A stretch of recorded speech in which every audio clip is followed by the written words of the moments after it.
Hey buddies, welcome to AmassGames. My name is Simon. Today we're looking at Aeon's End, The Ruins. And I think you first were able to get this with the game Legacy of Gravehold. This is an expansion, it's a small box expansion as they call it, because you cannot play it without a big box version of Aeon's End or an Aeon's End expansion. Again, I don't actually own Aeon's End, I do have the expansions though.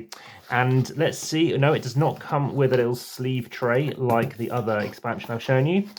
But it does come with mainly cards, and that is it, nothing else. So there's no extra mages, there are no extra characters, no extra nemesis who can fight, but having had major issues, 7 attempts and failing every time, trying to beat a nemesis in the last box, we're hoping we'll have some good cards in here to fight them off. So I'm curious to see what my review will be on this one, because again, it doesn't have anything extra in terms of mages or nemesis, so it's a bit boring, you might say. Let's see what kind of cool stuff we have. So we have Dawn Barrage, deal 1 damage. Other spells you cast during your casting phase this turn deal additional damage. Okay, so it's quite cheap to get as a spell. Stupefy, deal 2 damage. You may discard a card to silence a minion. Okay, and this is recall effect. So there's no, as per usual, there's no actual rule books in here. We have Force Bubble, deal 2 damage. Return this to your hand. You may prep a spell from your hand that's not named Force Bubble. Okay, that's pretty cool. And we've got this one, which is Accelerating Field for 5, deal 3 damage. If it's the first time you've cast an Accelerating Field this turn, reveal the top 4 cards of your deck. You may place any card in the Accelerating Field, reveal this way into your hand. Harmonize, you may discard this card from your hand. When any ally casts a spell to have that spell deal an additional 2 damage, and it does an extra 4. Discard a card, okay. Okay, that's quite nice. So you may discard this from your hand. Okay, it's interesting. So it does 2 extra. Okay, it's Phantasmagoria. Deal 3 damage, recalls or conjure. I don't know if, these are ether tokens. Interesting. Okay. This one we have Rune Tutor. So it's 5, cast, gain a card that costs 6 ether or less from any supply pile and place on top of your deck. For the review, by the way, obviously won't be talking to this one again. Bestowing Light, deal 5 damage. Any ally gains an ether token from any spell prepped to an adjacent breach. Okay. Reverse Gravity deals 6 damage. When this is placed into your discard pile, you may place this on the bottom of your discard pile. Okay, and then you've got all the randomizers going in there for that one. So let's see what else we've got. Of course, like, subscribe, hit the notification bell for that review when I do it. I will be playing this one actually later on today. So let's do this one again. Place this into your discard pile and place it on the bottom of your discard pile. So it's going to come around very quickly. Of course, it does depend on how many cards you do have. Depends how much you've thinned your deck.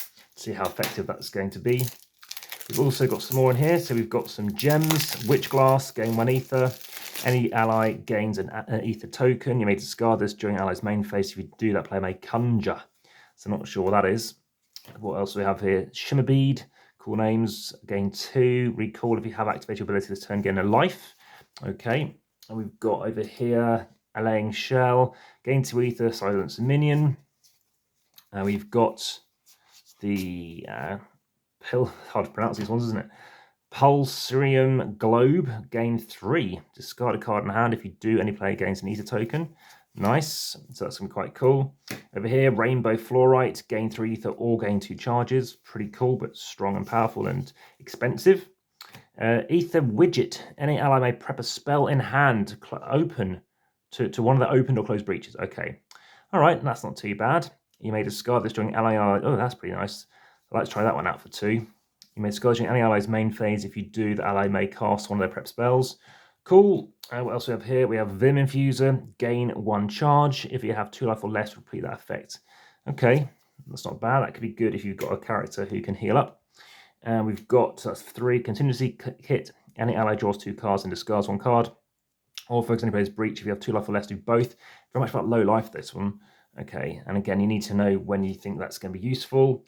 Let's put that here. We've got this one, which is Ghost Harness. Each player focuses the closed breach, the lowest focus cost, or each player may conjure. And we've got over here, Elements Converter. So, Element Converter for 6. The players collectively destroy up to 2 gems from the hand or discard piles. Reveal the top card of the turn order deck. If it's a player card, that player gains an ether token.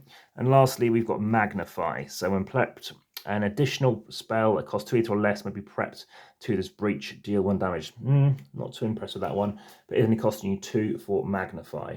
So there we go. Interesting ones to try with. I'm not sure what I'm going to start off with initially. Loads of decks though to play with. We've got how many different gems? 1, 2, 3, 4 at least. And in terms of relics, we've got quite a lot. 1, 2, 3, 4, 5 actually gems. 1, 2, 3, 4, 5 relics. And 1, 2, 3, 4, 5, 6, 7, 8. I think 9 spells. Well, I'll speak to you again soon. I'll tell you how it goes. Enjoy this. And for now, check out the podcast, Instagram, TikTok, X, etc. Speak to you soon. Enjoy the game. Back to the table.